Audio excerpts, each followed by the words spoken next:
Pengkhotbah 1 ayat 1-8, segala sesuatu sia-sia. Inilah perkataan pengkhotbah anak Daud, raja di Yerusalem. Kesia-siaan belaka, kata pengkhotbah. Kesia-siaan belaka, segala sesuatu adalah sia-sia. Ayat yang ketiga, apakah gunanya manusia berusaha dengan jerih payah di bawah matahari? Keturunan yang satu pergi dan keturunan yang lain datang, tetapi bumi tetap ada. Matahari terbit, matahari terbenam, lalu terburu-buru menuju tempat ia terbit kembali. Ayat yang ke-6, angin bertiup ke selatan, lalu berputar ke utara, terus-menerus ia berputar, dan dalam putarannya angin itu kembali. Semua sungai mengalir ke laut, tetapi laut tidak pernah menjadi penuh. Kemana sungai mengalir, ke situ sungai mengalir selalu. Ayat yang ke-8, segala sesuatu menjemukan, sehingga tak terkatakan oleh manusia. Mata tidak kenyang untuk melihat, telinga tidak puas mendengar. Oke, shalom, selamat siang. Kita ketemu lagi channel Pelita Kakiku, karena firman-Mu adalah pelita bagi kakiku dan terang bagi jalanku. Hari ini saya akan membahas salah satu bagian dalam firman Tuhan tentang kitab Pengkhotbah. Gitu ya. Jadi video ini saya kasih nama judul Mengejar Kesia-siaan. Gitu. Bagian yang pertama dari kitab Pengkhotbah tadi, dari pas ayat 1 sampai dengan ayat yang ke-8, Pengkhotbah menceritakan bahwa ini adalah tulisan dari Raja Israel, yaitu anak Daud, yang kita tahu sendiri bahwa ini adalah tulisan dari Raja Salomo, seorang yang dikatakan dalam firman Tuhan dia penuh dengan hikmat.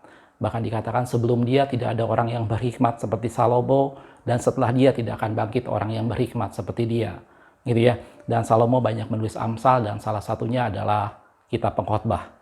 Hari ini saya akan membahas beberapa bagian dalam kitab Pengkhotbah, bagaimana pengkhotbah menyorot tentang sesuatu hal bahwa segala sesuatu adalah sia-sia, gitu ya. Dan pada video ini saya tidak membahas semua tentang kitab Pengkhotbah, tetapi saya menyorot beberapa bagian dalam kitab Pengkhotbah yang tanpa sadar seringkali Anda dan saya kita mengejar sesuatu, dan pengkhotbah menggambarkan bahwa itu semua adalah kesia-siaan, usaha menjaring angin. Karena itu video ini saya kasih nama mengejar kesia-siaan, gitu ya. Hal yang pertama yang pengkhotbah gambarkan tentang sesuatu yang sia-sia adalah sesuatu di mana orang berjerih payah, gitu ya. Kalau kita lihat di ayat yang tadi, itu ada di ayat yang kedua dikatakan kesia-siaan belaka. Segala kesia-siaan belaka, segala sesuatu adalah sia-sia. Apa gunanya manusia berusaha dengan jerih payah di bawah matahari? Gitu ya. Kesia-siaan yang digambarkan oleh pengkhotbah yang pertama tentang suatu bentuk jerih payah manusia, gitu ya. Tetapi di sini kita sama-sama melihat bahwa bukan berarti maksudnya bahwa manusia tidak boleh berusaha, bukan berarti bahwa maksudnya bahwa manusia tidak boleh berjerih payah. Tetapi ada satu bentuk jerih payah yang merupakan suatu kesia-siaan, gitu ya. Dan inilah yang digambarkan oleh pengkhotbah, sia-sia manusia berjerih payah, gitu ya. Kalau kita loncat sedikit ke Pengkhotbah 2 ayat yang ke-11, dikatakan ketika aku meneliti segala pekerjaan yang telah dilakukan tanganku dan segala usaha yang telah kulakukan untuk itu dengan jerih payah, lihatlah segala sesuatu adalah kesia-siaan dan usaha menjaring angin. Memang tidak ada keuntungan di bawah matahari. Gitu ya. Di sini pengkhotbah menggambarkan bahwa segala sesuatu yang manusia usahakan dengan kekuatannya sendiri, dengan segala daya upaya yang dia miliki, itu menjadi sesuatu hal yang percuma. Itu menjadi sesuatu hal yang kesia-siaan. Bahkan di sana digambarkan seperti usaha menjaring angin, satu usaha yang percuma untuk dilakukan. Gitu ya. Dan sekali lagi ini adalah sesuatu yang pertama kali disorot dalam kitab Pengkhotbah tentang suatu bentuk di mana orang mengejar kesia-siaan. Orang berpikir bahwa dengan kekuatannya, orang berpikir bahwa dengan segala jerih payahnya dia bisa mencapai sesuatu. Gitu ya. Tetapi sekali lagi saudaraku, bukan berarti ini menjadi gambaran bahwa manusia tidak boleh berusaha. Bukan berarti ini gambaran bahwa manusia kita harus bersantai-santai dan kemudian manusia tidak boleh mengusahakan sesuatu. Karena dalam kitab Pengkhotbah juga, pengkhotbah memberi gambaran bahwa segala sesuatu yang dijumpai oleh tanganmu untuk dikerjakan, kerjakanlah itu dengan sekuat tenaga. Gitu ya. Jadi kita harus memandang statement ini dengan balance, saudaraku. Gitu ya. Kalau kita lihat sebentar dalam firman Tuhan dalam Pengkhotbah 9 ayat yang ke-10 dikatakan, segala sesuatu yang dijumpai tanganmu untuk dikerjakan, kerjakanlah itu sekuat tenaga, karena tidak ada pekerjaan, pertimbangan, pengetahuan, hikmat dalam dunia orang mati, kemana engkau akan pergi. Jadi di satu pihak pengkhotbah menggambarkan bahwa jerih payah yang dilakukan manusia itu menjadi sesuatu hal yang sia-sia. Tetapi di pihak lain, pengkhotbah memberi gambarkan bahwa segala sesuatu yang dijumpai oleh tanganmu untuk dikerjakan, kerjakanlah itu menjadi dengan sekuat tenaga, karena tidak ada hikmat, pertimbangan, dan pekerjaan yang kita akan lakukan kemana kita akan pergi, yaitu dunia orang mati.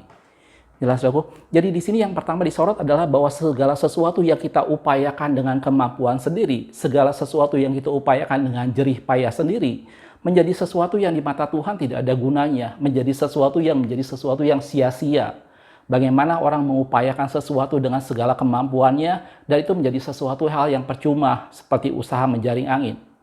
Gitu ya. Kalau kita lihat dalam ayat yang lain dalam firman Tuhan, anggaplah misalnya tentang pekerjaan yang kita lakukan. Gitu ya. Kalau kita lihat dalam Amsal 10 ayat 22 dikatakan berkat Tuhanlah yang menjadikan kaya. Susah payah tidak akan menambahinya. Gitu ya. Ini menjadi satu gambaran buat Anda dan saya bahwa apapun yang kita kerjakan, entah Anda belajar sebagai seorang mahasiswa, sebagai seorang atau kita bekerja sebagai seorang karyawan, maka yang pertama adalah kita harus belajar untuk melakukannya tidak semata-mata dengan susah payah, dalam arti kata kita melakukannya dengan istilah orang membanting tulang tanpa kita mencoba bersyukur dan menikmati di dalamnya. Maka itu menjadi sesuatu hal yang sia-sia. Kita melakukan segala sesuatu dengan sekuat tenaga, tetapi kita mengerti bahwa semuanya datang daripada Tuhan. Berkat Tuhan itulah yang menjadikan kaya, jerih payah tidak akan menambahinya. Dan pengkhotbah melihat bahwa untuk apa manusia berjerih payah. Gitu ya. Segala sesuatu adalah sia-sia dan itu seperti usaha menjaring angin. Gitu ya. Dan ini menjadi sesuatu yang saya tekankan juga pada keluarga saya, khususnya anak saya, bahwa kalaupun mereka belajar, mereka tidak boleh melakukannya semata-mata hanya sebuah kewajiban, mereka tidak boleh melakukannya semata-mata menjadi satu tuntutan yang menekan, yang akhirnya bisa membuat seseorang depresi. Tetapi kita harus belajar, saya menekankan kepada mereka, lakukan segala sesuatu karena kita menikmatinya. Lakukan segala sesuatu karena kita mau memuliakan Tuhan dengan apa yang kita lakukan. Dan itulah kata pengkhotbah bahwa segala sesuatu adalah sia-sia apabila kita hanya melakukannya dengan jerih payah kita. Gitu ya. Begitu juga dalam hal pelayanan, gitu ya. Tidak jarang kita menemukan hamba-hamba Tuhan yang stres dengan kondisi pelayanannya.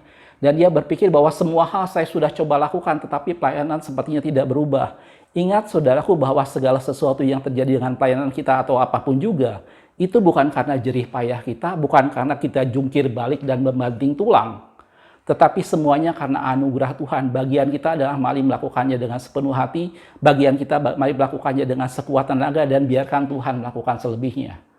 Gitu ya. Dan inilah kesia-siaan yang pertama, gitu ya. Tidak jarang kita menemui orang yang jungkir balik melakukan segala sesuatu demi mengejar sesuatu yang sebenarnya setelah dia mendapatkannya, dia mengorbankan sesuatu yang jauh lebih berharga. Gitu ya. Saya ngambil contoh misalnya ada orang yang sampai harus jungkir balik berusaha. Sementara dia berpikir bahwa kalau dia mendapatkan sesuatu dari usahanya dalam bentuk finansial misalnya, dia berpikir itu bisa membuat dia bisa melakukan sesuatu untuk keluarganya. Tapi tanpa sadar, pada saat dia melakukan dan mengejar itu semua, masa keluarganya malah terabaikan dan keluarganya malah dikorbankan. Jelas aku? Dan ini yang digambarkan dalam pengkhotbah tentang suatu bentuk kesia-siaan. Kesia-siaan yang pertama adalah untuk apa manusia berjerih payah. Mari apapun yang ada dan saya lakukan, saudaraku, entah dalam pelayanan, entah dalam pekerjaan, entah dalam studi, atau apapun juga, itu semata-mata bukan jerih payah kita. Itu bukan kita lakukan dengan berjerih payah seakan-akan semuanya menjadi tanggung jawab dan beban kita. Ingat, kita harus belajar melibatkan Tuhan dan Dia menolong kita untuk melakukan itu semua, dan semuanya datang daripada Tuhan. Gitu ya. Kalau kita lihat dalam Hagai 1 ayat yang ke-6 dikatakan, kamu menabur banyak tetapi membawa pulang hasil sedikit. Gitu ya. Kamu makan tetapi tidak sampai kenyang, kamu minum tetapi tidak sampai puas. Kamu berpakaian tetapi badanmu tidak sampai panas. Dan orang yang bekerja untuk upah, dia bekerja untuk upah yang ditaruh dalam pundi-pundi berlubang. Dan kalau kita baca selanjutnya kitab Hagai, saya pernah membuat satu video tentang kitab Hagai. Kemudian Allah menyuruh bahwa kamu mempapani rumahmu dengan baik, tetapi rumahku masih menjadi reruntuhan. Gitu ya. Hal yang terjadi pada umat Tuhan, bagaimana dia mengusahakan sesuatu dengan kekuatannya sendiri, bagaimana dia memikirkan apa yang terbaik buat dirinya sendiri, tanpa melibatkan Tuhan. Dan itulah yang digambarkan oleh pengkhotbah sebagai suatu bentuk kesia-siaan. Apapun yang dijumpai oleh tangan Anda dan saya, mari lakukan itu dengan sekuat tenaga. Tetapi kita tahu bahwa itu semua bukan kekuatan kita. Tetapi kita mengerti bahwa itu semua bukan karena kemampuan kita, bukan karena kesanggupan kita. Itu semua semata-mata karena Tuhan menolong kita, karena kita melibatkan Tuhan dalam apapun yang kita lakukan. Gitu ya. Sehingga tidak perlu ada anak-anak Tuhan yang mengalami stres. Entah stres karena finansial, entah stres karena studi, entah stres karena keluarga, entah stres karena pekerjaan. Dan kita belajar menyerahkan itu kepada Tuhan, bahwa saya melakukan yang terbaik yang saya bisa lakukan, tetapi selebihnya Tuhan menolong Anda dan saya. Gitu ya. Banyak keluarga-keluarga Kristen yang kemudian mengalami masalah dengan keluarganya, dengan anak-anaknya. Dia sudah melakukan segala macam cara untuk supaya anak-anaknya berubah. Tetapi ingat saudaraku bahwa jerih payah Anda dan saya itu menjadi sia-sia tanpa kita melibatkan Tuhan. Tuhanlah yang sanggup mengubah satu keluarga. Tuhanlah yang sanggup mengubah siapapun juga. Dan itulah yang membuat kita perlu melibatkan Tuhan. Jelas aku? Jadi hal yang pertama yang disorot dalam kitab Pengkhotbah tentang mengejar kesia-siaan, jangan kita mengandalkan apa yang kita mampu lakukan, gitu ya. Tapi belajar, mari melakukan semuanya dengan segenap hati, tapi selebihnya kita mengerti bahwa semuanya datang daripada Tuhan. Jelas aku? Itu hal yang pertama yang disorot dalam kitab Pengkhotbah tentang kesia-siaan. Untuk apa manusia berjerih payah, segala sesuatu sia-sia di bawah matahari, seperti usaha menjaring angin. Jelas aku? Hal yang kedua yang disorot dalam firman Tuhan kalau kita lihat dalam Pengkhotbah 4 ayat 7-8 dikatakan, aku melihat lagi kesia-siaan di bawah matahari. Dia bilang ada seorang sendirian. Ia tidak mempunyai anak laki-laki atau saudara laki-laki. Dan tidak henti-hentinya dia berlelah-lelah. Matanya pun tidak puas dengan kekayaan. Untuk siapa aku berlelah-lelah dan menolak kesenangan, ini pun kesia-siaan dan hal yang menyusahkan. Gitu ya. Kesia-siaan yang digambarkan yang kedua oleh pengkhotbah adalah tentang sesuatu yang menyangkut kekayaan atau uang. Gitu ya. Sebenarnya dia berhubungan dengan yang pertama. Cuman jerih payah yang pertama lebih bersifat general. Itu bisa kita berjerih payah dalam studi, bisa kita berjerih payah dalam pekerjaan. Dan yang kedua, kesia-siaan yang digambarkan dengan pengkhotbah ini sesuatu yang menyangkut masalah uang dan sesuatu yang menyangkut masalah kekayaan. Gitu ya. Digambarkan di sana ada seorang yang sendirian, tidak punya anak laki-laki, tidak punya saudara. Dan kemudian matanya tidak pernah puas dengan kekayaan. Dan itu menjadi sesuatu hal yang kesia-siaan, kata pengkhotbah. Gitu ya. Kalau kita lanjutkan dalam ayat yang kelima, dalam pasal yang kelima di Pengkhotbah 5 ayat 10-12 dikatakan, siapa mencintai uang tidak akan puas dengan uang, kata firman Tuhan. Dan siapa mencintai kekayaan tidak akan puas dengan penghasilannya. Ini pun sia-sia. Ayat berikutnya, dengan bertambahnya harta, bertambah pula orang yang menghabiskannya. Dan apakah keuntungan pemiliknya selain daripada melihatnya? Enak tidurnya orang yang bekerja, baik ia makan sedikit maupun banyak, kata pengkhotbah. Tetapi kekenyangan orang kaya sekali-kali tidak membiarkan ia tidur. Gitu ya. Hal yang kedua ini tidak boleh menjadi sesuatu yang kita salah pahami, saudaraku. Anda dan saya kita semua perlu uang. Anda dan saya kita semua perlu mencari uang. Gitu ya. Dan itu menjadi sesuatu bagaimana dalam firman Tuhan dikatakan, ikatlah persahabatan dengan menggunakan mamon yang tidak jujur. Apabila mamon itu tidak berguna lagi, kamu diterima dalam kemah abadi.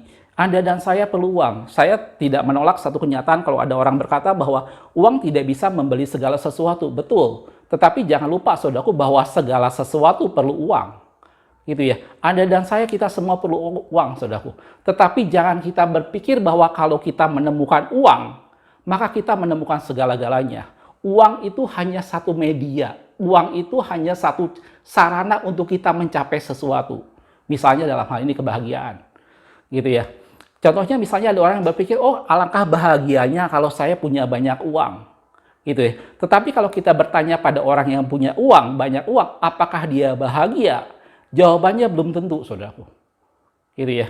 Jadi di sini saya ingin sama-sama melihat bahwa saya tidak antipati dengan uang. Kita semua perlu uang, tadi saya sudah bilang. Gitu ya. Anda dan saya kita harus bekerja. Dalam firman Tuhan dikatakan, barang siapa tidak bekerja, baiklah ia jangan makan. Gitu ya. Sampai Paulus sendiri dia bilang, aku bekerja sebagai pembuat tenda, supaya aku tidak menjadi beban buat kamu semua jemaat yang kulayani, kata Paulus. Gitu ya. Tetapi kita tidak boleh melihat bahwa uang sebagai satu sumber klimaks dari sebuah pencapaian. Itu adalah satu media. Gitu ya. Saya kasih ilustrasi sederhana, saudaraku. Misalnya, Anda dan saya pasti setuju kalau mandi itu adalah cara Anda untuk sehat. Betul, saudaraku. Gitu ya. Tidak ada satu penelitian apapun yang menolak kenyataan bahwa kalau Anda mau sehat, Anda harus mandi. Mandi adalah cara supaya kita sehat. Gitu ya. Tetapi Anda jangan lupa, saudaraku, bukan berarti kalau kita sudah mandi sehari 2 kali, otomatis Anda dan saya akan sehat. Ngerti maksud saya? Karena untuk sehat, kita bicara soal sesuatu yang jauh lebih besar. Yaitu bagaimana cara mengatur pola hidup kita, bagaimana cara kita mengatur pola makan kita, bagaimana kita melatih tubuh kita supaya aktif bergerak dan segala macamnya. Dan banyak parameter lain yang harus kita perhatikan apabila kita mau sehat, tidak cuma sekedar mandi. Tetapi tidak ada seorang pun yang bisa menyanggah kalau mandi adalah salah satu cara untuk Anda dan saya jadi sehat. Begitu juga dengan uang, saudaraku. Tidak ada seorang pun di antara kita yang berpikir, oh, uang membuat saya tidak bahagia. Tidak. Uang itu bisa membawa kita pada kebahagiaan. Tetapi jangan kita berpikir bahwa kebahagiaan didapat dari uang. Untuk mencapai kebahagiaan ada banyak faktor lain yang mendukung itu semua. Jelas, saudaraku? Salah satu ilustrasi lain yang kedua tentang hal uang ini. Misalnya kalau Anda mau berangkat ke satu negara, gitu ya, menggunakan pesawat terbang, maka Anda harus berangkat ke airport. Jelas? Gitu ya. Itu saya yakin Anda semua tidak akan ragu. Itu tidak mungkin kita sampai ke satu negara kalau Anda dan saya tidak ke airport atau ke bandara untuk naik pesawat terbang. Tetapi jangan kita berpikir, oh, saya sudah sampai di airport, berarti saya sudah nyampe ke negara yang bersangkutan. Belum, saudaraku. Masih banyak faktor lain yang kita harus lakukan supaya kita nyampe. Gitu ya. Dan seperti itulah yang saya gambarkan dengan uang. Betul, kita semua perlu uang. Dan di sini pengkhotbah memberi gambaran suatu bentuk kesia-siaan apabila orang mengejar-ngejar uang dan menganggap bahwa uang sebagai satu sumber kebahagiaan dan dia menemukan segala sesuatu di dalam uang. Jelas, saudaraku? Kita lihat beberapa ayat dari dalam firman Tuhan. Amsal 23 ayat 4-5 dikatakan, jangan bersusah payah untuk menjadi kaya. Tinggalkan niatmu itu, kalau engkau mengamat-ngamatinya, lenyaplah ia, karena ia tiba-tiba bersayap, lalu terbang ke angkasa seperti Raja Wali. Ini sesuatu yang unik yang ditulis oleh pengkhotbah, bahwa jangan bersusah payah untuk menjadi kaya. Tinggalkan niatmu, kalau kita mengamat-ngamati, kalau kita memperhatikan itu semua dan mencondongkan perhatian kita ke sana, maka dikatakan bahwa lenyaplah ia, seperti seakan-akan dia bersayap dan kemudian dia terbang seperti Raja Wali. Gitu ya. Belajar kita bersyukur dengan apa yang ada pada kita, belajar kita menikmati dengan apa yang kita miliki. Tapi sekali lagi, saudaraku, bukan berarti kita tidak mengusahakan, bukan berarti kita tidak bekerja untuk mendapatkan sesuatu. Gitu ya. Ini hal yang kedua yang disorot dalam firman Tuhan tentang suatu bentuk kesia-siaan. Gitu ya. Saya mengerti dalam pelayanan misalnya, saya mengerti dalam pelayanan kita membutuhkan banyak dana. Gitu ya. Tetapi pelayanan tidak boleh didasari oleh dana dan dana menjadi penggerak atau urat nadi sebuah pelayanan.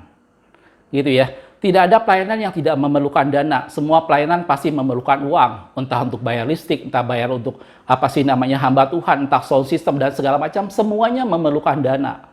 Tetapi jangan kita berpikir bahwa tanpa dana pelayanan tidak bisa berjalan. Pelayanan tetap harus berjalan sekalipun tidak ada dana sekalipun. Gitu ya. Dan seperti itu jangan ada dan saya, gitu ya. Kalau kita dapat mempunyai uang, maka kita bisa mengusahakan untuk mencapai suatu kebahagiaan. Tetapi tanpa uang bukan berarti kita tidak bisa bahagia. Kebahagiaan itu datang dari dalam Anda dan saya. Sejauh mana kita bersyukur kepada Tuhan, sejauh mana kasih Tuhan melimpah pada kehidupan kita, dan dari sana kita merasakan suatu kebahagiaan. Jelas, aku? Ini hal yang kedua yang disorot pada firman Tuhan, pada pengkhotbah tentang kesia-siaan. Gitu ya. Jangan sampai Anda dan saya kita banting tulang berjerih payah mengejar uang demi keluarga tanpa kita sadar kita malah mengorbankan keluarga. Itu salah satu contohnya. Gitu ya. Ingat selalu bahwa semuanya adalah sia-sia tanpa kita lakukan semuanya bagi kemuliaan nama Tuhan, tanpa kita lakukan semuanya semata-mata supaya kita semakin dekat dengan Tuhan dan semata-mata supaya kita semakin menghargai setiap waktu yang Tuhan berikan. Gitu ya. Dan Yesus pernah menggambarkan tentang satu ilustrasi tentang orang kaya. Gitu ya. Sekali lagi, saudaraku, saya tidak anti dengan orang kaya, saudaraku. Gitu ya. Saya bersyukur kalau saya bisa bermimpi, saya mau menjadi orang kaya dan berkelimpahan secara finansial. Itu menjadi sesuatu hal yang kita semua suka, betul saudaraku. Tetapi kita harus mengerti bahwa bukan itu semua yang menjadi klimaks atau menjadi target hidup kita. Gitu ya. Itu hanya menjadi cara. Bukan cuma ke airport target hidup kita, tapi target hidup kita adalah sampai ke luar negeri. Saya kasih contoh yang tadi. Gitu. Kalau target kita cuma sampai ke airport, saudaraku, Anda dan saya sia-sia. Kalau target kita cuma sekedar kalau saya mandi maka saya sehat, maka kita tidak akan menemukan kesehatan itu. Gitu. Karena untuk sehat ada banyak faktor lain selain daripada cuma mandi. Gitu ya. Dan Yesus pernah menggambarkan dalam Matius 19 ayat 24 dikatakan, sekali lagi aku berkata kepadamu, lebih mudah seekor unta masuk lubang jarum daripada orang kaya masuk dalam kerajaan Allah. Sadari bahwa kekayaan dan segala macam yang Anda dan saya miliki, itu semua karena anugerah, itu semua karena berkat daripada Tuhan. Bukan semata-mata karena Anda dan saya berjerih payah. Saya melihat, saya mengamati, ada banyak orang yang Tuhan percayakan secara finansial untuk melengkapi umat Tuhan. Dan masing-masing kita punya sesuatu yang berbeda, di mana di sanalah gereja Tuhan saling melengkapi satu dengan yang lainnya. Seorang yang mempunyai kelebihan secara finansial tidak usah merasa bahwa saya menjadi sesuatu yang sangat istimewa, tetapi sadari bahwa itu kepercayaan daripada Tuhan untuk kita saling melengkapi gereja Tuhan. Gitu ya. Dan itu menjadi kepercayaan yang datang daripada Tuhan. Dan Yesus menggambarkan ini, bahwa lebih mudah seekor unta masuk lubang jarum daripada orang kaya masuk kerajaan Allah. Bukan berarti dalam kerajaan Allah nanti orang miskin semua, tidak, saudaraku. Tetapi di sini bicara bagaimana orang-orang yang tidak melihat kekayaan sebagai satu sumber pencapaian hidupnya dia. Gitu ya. Tetapi itu hanya media bagaimana dia bisa mencapai sesuatu yang lebih besar yang Allah sediakan. Gitu ya. Kalau kita lihat lagi dalam firman Tuhan, Pengkhotbah 5 ayat yang ke-19 dikatakan, setiap orang yang dikaruniai Allah kekayaan dan harta benda dan kuasa untuk menikmatinya, untuk menerima bahagiannya dan untuk bersuka cita dalam jerih payahnya, itu pun karunia Allah. Gitu ya. Baik seberapa banyak Anda dan saya yang kita miliki, saudaraku. Mari belajar bersyukur dan mari belajar menikmatinya. Gitu ya. Saya bersyukur berapa lama ini istri saya bukan seorang chef profesional yang pintar dengan segala macam menu masakan, saudaraku. Tetapi saya bersyukur bahwa setiap kali dia masak sesuatu, itu menjadi sesuatu yang membuat saya bersuka cita, itu menjadi sesuatu yang memuaskan saya. Dan saya bilang tidak ada makanan yang lebih enak selain yang dibuat oleh istri saya. Gitu. Dan saya tidak perlu ke restoran mewah dan saya tidak perlu datang mencari satu chef profesional dengan makanan yang sederhana yang apa adanya. Itu membuat saya bersyukur dan saya merasakan bahwa itulah berkat Tuhan. Gitu ya. Dan dalam Amsal 15 ayat 17 dikatakan, lebih baik sepiring sayur dengan kasih daripada lembu tambun dengan kebencian. Jelas, Bapak? Ini hal yang kedua yang disorot dalam firman Tuhan tentang mengejar kesia-siaan. Jangan habiskan waktu hidup Anda dan saya untuk mengejar kesia-siaan. Ketahuilah bahwa segala sesuatu datang daripada Tuhan dan Dia akan mengaruniakan kepada orang-orang yang dipercayakan kepadanya.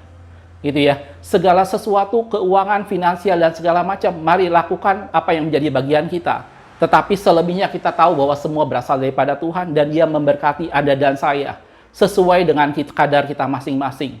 Dan kebahagiaan kita tidak terletak dari sana. Kebahagiaan dan nilai diri kita itu terletak dari seberapa jauh kita mengenal Tuhan, seberapa jauh kita bergaul dengan Tuhan.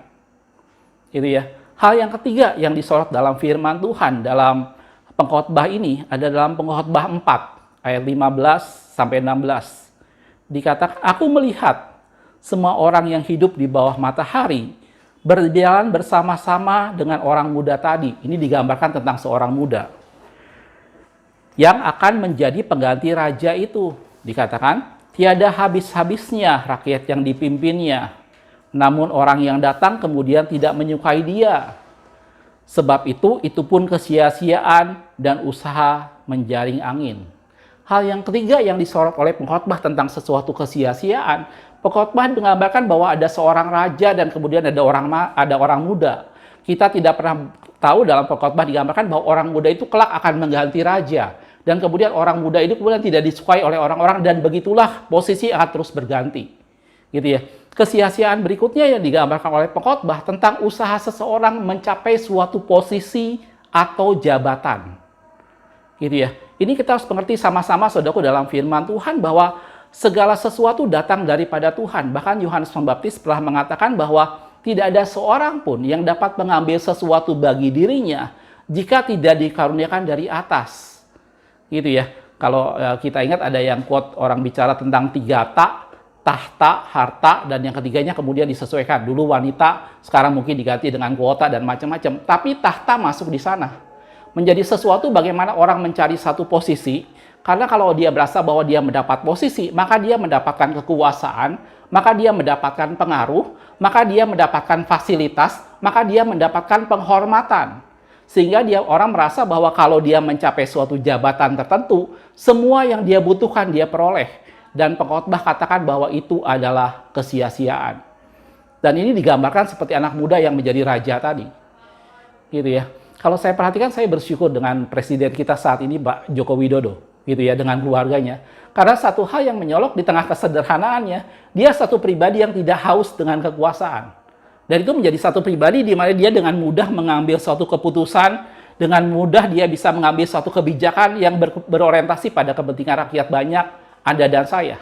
Gitu ya, tanpa takut kehilangan posisi, tanpa takut kemudian diturunkan dan segala macamnya. Bahkan kalaupun ada orang yang mengejek-ngejek dan kemudian mengatakan hal-hal memfitnah dia, itu menjadi sesuatu yang dia tidak pusingkan karena dia melihat bahwa bagian dia adalah bekerja sebaik mungkin buat bangsa Indonesia, dan kita bersyukur kita punya presiden seperti itu. Satu pribadi yang sama sekali tidak khawatir dengan jabatannya, satu pribadi yang sama sekali tidak haus dengan jabatan untuk dia peroleh dan perebutkan.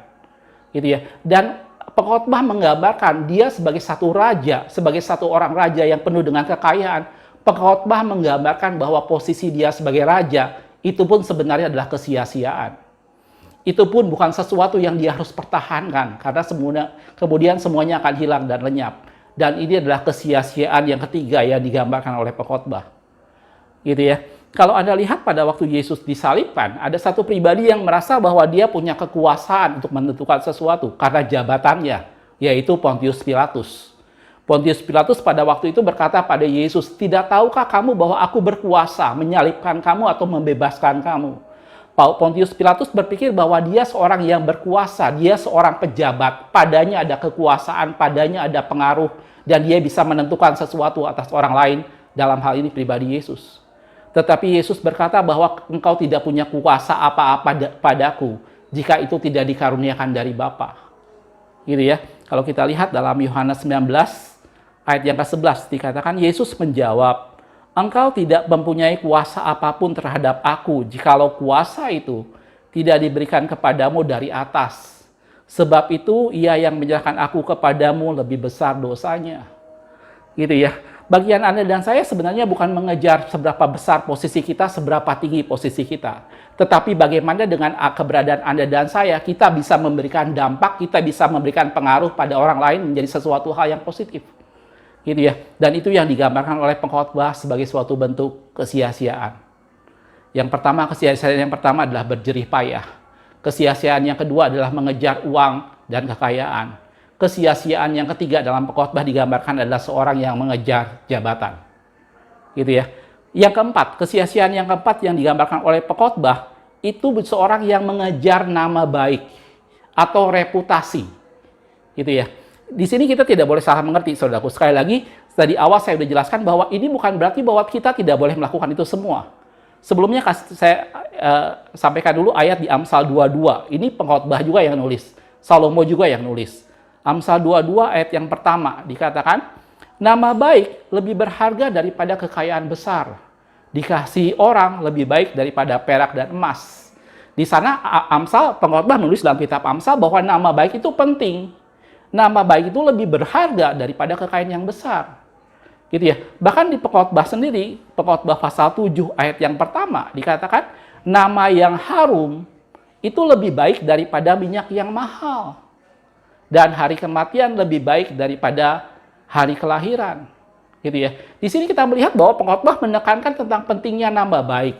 Tetapi saya mau jelaskan bahwa di sini pengkhotbah justru menggambarkan bahwa seseorang yang mengejar suatu nama baik, sekedar mengejar suatu image reputasi di depan orang, itu menjadi sesuatu hal yang sia-sia. Gitu ya. Dalam Khotbah 7 ayat 15 sampai 16. "Dalam hidupku yang sia-sia ini, Aku telah melihat segala hal ini. Ada orang saleh yang binasa dalam kesalehannya, ada orang fasik yang hidup lebih lama dalam kejahatannya. Sesuatu hal yang ganjil yang kemudian diamati oleh pengkhotbah pada waktu itu, orang saleh kok bisa mati dalam kesalehannya, tetapi ada orang fasik yang hidup lebih lama dalam kejahatannya. Lanjutannya dibilang, janganlah terlalu saleh, janganlah perilakumu terlalu berhikmat. Mengapa engkau akan membinasakan dirimu sendiri? Gitu ya. Di sini bukan berarti kita tidak boleh saleh, saudara. Bukan berarti kita tidak boleh berhikmat. Gitu ya. Tetapi pengkhotbah menggambarkan bahwa seseorang yang mengejar suatu kesalehan yang hanya nampak di depan orang, dia berusaha untuk nampak lebih berhikmat daripada orang, itu membuat dia membinasakan dirinya sendiri sebelum waktunya. Gitu ya. Nama baik bukan sesuatu yang kita harus kejar, saudaraku, dengan kemudian kita menutup-nutupi, memoles-molesnya, dan kemudian kita menampilkan diri kita sebagai satu pribadi yang saleh, sebagai satu pribadi yang berhikmat di depan orang, sebagai satu pribadi yang penuh dengan sukacita, padahal sebenarnya ada sesuatu yang kita sembunyikan di dalam. Gitu ya. Dan pengkhotbah di sini menggambarkan bahwa itu adalah suatu kesia-siaan. Gitu ya. Orang mencoba menutupi image-nya di depan orang supaya sekedar nampak bahwa dia sebagai satu pribadi yang saleh. Masakan kamu mau membinasakan dirimu sebelum waktunya, kata pengkhotbah. Jelas aku? Dan ini menjadi satu gambaran, mungkin kalau kita lihat beberapa lama ini, atau Anda sering bercanda, ada orang yang mengatakan, oh kalau ada orang bertanya, orang rohani, orang-orang Kristen tidak boleh bilang mudah-mudahan. Orang Kristen harus berkata bahwa di dalam Tuhan selalu pasti. Gitu ya. Itu bukan sesuatu yang salah, saudaraku. Tetapi kita tidak boleh menutup-nutupi sesuatu. Gitu ya. Hanya untuk menjaga reputasi kita rohani di depan orang lain. Gitu ya. Atau ada orang lain yang berkata bahwa oh kalau ditanya apa kabar, kita harus jawabnya luar biasa. Gitu. Padahal mungkin Anda sedang bermasalah. Itu tidak ada salahnya kalau kita mengakui bahwa saya sedang takut, saya butuh pertolongan. Tidak ada salahnya kita mengakui bahwa saya sedang lemah, saya butuh dikuatkan. Dan pengkhotbah menggambarkan bahwa seseorang melakukan segala sesuatu dan itu menjadi sesuatu kesia-siaan di mana dia hanya menjaga supaya dia nampak saleh di depan orang lain. Jelas, saudaraku? Ini hal yang keempat yang saya catat dalam firman Tuhan tentang suatu bentuk kesia-siaan di mana Anda dan saya tidak perlu mengejarnya. Gitu ya. Dalam Galatia 1 ayat yang ke-10 dikatakan, jadi bagaimana sekarang? Adakah ku cari kesukaan Allah atau kesukaan manusia atau kesukaan Allah? Adakah ku coba berkenan kepada manusia? Sekiranya aku masih mencoba berkenan kepada manusia, maka aku bukanlah hamba Kristus. Gitu ya. Bukan berarti kita tidak boleh saleh, bukan berarti kita tidak boleh berhikmat, tetapi kita tidak boleh memaksakan diri untuk hal itu. Jadilah diri kita sendiri. Gitu ya. Belajar menerima keberadaan diri kita sendiri. Pada saat kita mengalami sesuatu yang tidak baik, mari merendahkan diri dan akui itu di hadapan Tuhan. Tidak perlu menutup-nutupinya dan berasa bahwa saya seorang pemimpin gereja, maka saya harus tampak sempurna di depan jemaat saya. Tidak perlu. Itu yang digambarkan oleh pengkhotbah sebagai satu bentuk kesia-siaan. Apabila orang mempertahankan kesalehannya, mempertahankan tampak berhikmat di depan orang lain. Dan itu hal yang keempat tentang nama baik. Nama baik memang perlu, saudaraku. Tetapi nama baik bukan datang karena Anda dan saya menutup-nutupi memakai kedok di depan orang lain. Nama baik datang karena orang melihat bagaimana karya Kristus dalam kehidupan Anda dan saya. Bukan karena kita buat-buat, bukan karena kita kamuflase di depan orang lain dan penuh dengan kepalsuan untuk nampak seperti satu pribadi yang rohani. Tetapi nama baik datang karena orang melihat bagaimana Tuhan bekerja dalam kehidupan Anda dan saya. Nama baik itu karena Tuhan sendiri yang mengangkatnya buat Anda dan saya. Jelas, saudaraku? Ini 4 hal yang sederhana yang saya ingin sampaikan tentang dalam firman Tuhan tentang mengejar kesia-siaan. Gitu ya. Sekali lagi, bukan berarti kita tidak boleh berjerih payah. Bukan berarti kita tidak boleh mencari uang. Bukan berarti kita tidak boleh mendapat jabatan. Bukan berarti kita tidak perlu nama baik. Semuanya itu kita perlukan. Tetapi ingat, saudaraku, bahwa kita tidak perlu menghabiskan seluruh energi kita hanya untuk mengejar sesuatu yang sia-sia. Sadari bahwa semuanya itu datang dari Tuhan dan Tuhan memberikan kepada setiap orang yang dikehendakinya. Gitu ya. Kita bekerja sekuat tenaga dengan apapun yang ada pada kita, tetapi ingat semua bahwa berkat daripada Tuhan yang menjadikan kita kaya dan usaha jerih payah tidak akan menambahinya. Gitu ya. Anda yang sedang bekerja, Anda yang sedang berusaha dengan apapun juga, mari lakukan dengan segenap hati. Gitu ya. Ketahuilah bahwa Tuhan memberi kepada kita kemampuan untuk bekerja dan mencari uang. Tetapi jangan korbankan keluarga kita, Jangan korbankan hubungan kita dengan Tuhan hanya untuk mencari sesuatu yang sifatnya sementara, dalam hal ini uang. Dan jangan pernah berpikir melalui uang kita menemukan segala sesuatu. Uang adalah sarana kita mencapai segala sesuatu. Begitu juga dengan jabatan, saudaraku. Gitu ya. Segala sesuatu datang daripada Tuhan. Jangan kita berpikir bahwa kita bisa dengan jabatan kita bisa memperoleh kekayaan, memperoleh kekuasaan, memperoleh pengaruh. Gitu ya. Ada banyak pemimpin-pemimpin yang sama sekali cuma menjadi figur dan tanpa ada pengaruh apapun kepada orang yang diikutinya. Bahkan seringkali malah hanya menjadikan penghambat buat orang lain. Gitu ya. Bukan menjadi jabatan kita, tetapi bagaimana Anda dan saya bisa berkontribusi, memberikan pengaruh pada pertumbuhan gereja Tuhan, entah dalam posisi apapun juga. Dan begitu juga dengan nama baik. Tidak usah menutupi muka kita dengan sesuatu hal yang nampak saleh. Tidak usah menutupi muka kita dengan sesuatu hal yang nampak berhikmat. Tapi mari jadilah diri kita sendiri. Gitu ya. Mungkin kita harus berkata pada orang lain, doakan saya sedang takut. Mungkin kita harus berkata pada orang lain, dukung saya sedang khawatir. Dan itu menjadi sesuatu hal yang wajar. Dan itulah hubungan antara gereja Tuhan. Di mana kita saling menguatkan dan saling menghibur. Jelas aku? Ada banyak hal yang lain yang dicatat dalam kitab Pengkhotbah yang saya sendiri juga bingung membacanya. Berapa lama ini saya membaca berkali-kali tentang kitab Pengkhotbah dan saya melihat banyak hal misteri di dalamnya, gitu ya. Saya hanya membagikan apa yang saya tangkap pada saat saya berdoa, pada saat membaca firman Tuhan, dan Tuhan mengajarkan tentang hal-hal ini. Bagaimana kita jangan menghabiskan waktu kita untuk mengejar suatu bentuk kesia-siaan. Gitu ya. Beberapa ayat yang terakhir sebagai penutup, Pengkhotbah 3 ayat 22 dikatakan seperti ini. Aku melihat bahwa tidak ada yang lebih baik bagi manusia daripada bergembira dalam pekerjaannya. Mari nikmati apapun yang menjadi tanggung jawab Anda dan saya. Gitu ya. Pada saat Anda belajar, mari nikmati. Apa sih namanya saat-saat kita belajar. Pada saat kita bekerja, mari nikmati. Dan Pengkhotbah bilang, tidak ada yang lebih baik bagi manusia daripada bergembira dalam pekerjaannya. Lanjutannya, sebab itu adalah kebahagiaannya. Gitu ya. Karena siapa akan memperlihatkan kepadanya apa yang akan terjadi sesudah dia. Gitu ya. Yang penting bukan apa posisi kita, berapa banyak kekayaan kita, berapa banyak jabatan, berapa tinggi jabatan kita, yang penting bukan itu. Tapi seberapa banyak Anda dan saya kita menikmati apapun yang menjadi bagian kita. Gitu ya. Bukan berapa banyak nilai tabungan Anda dan saya, tetapi belajar menikmati dengan apa yang ada pada Anda dan saya. Dan kita itu menjadi satu kebahagiaan, gitu ya.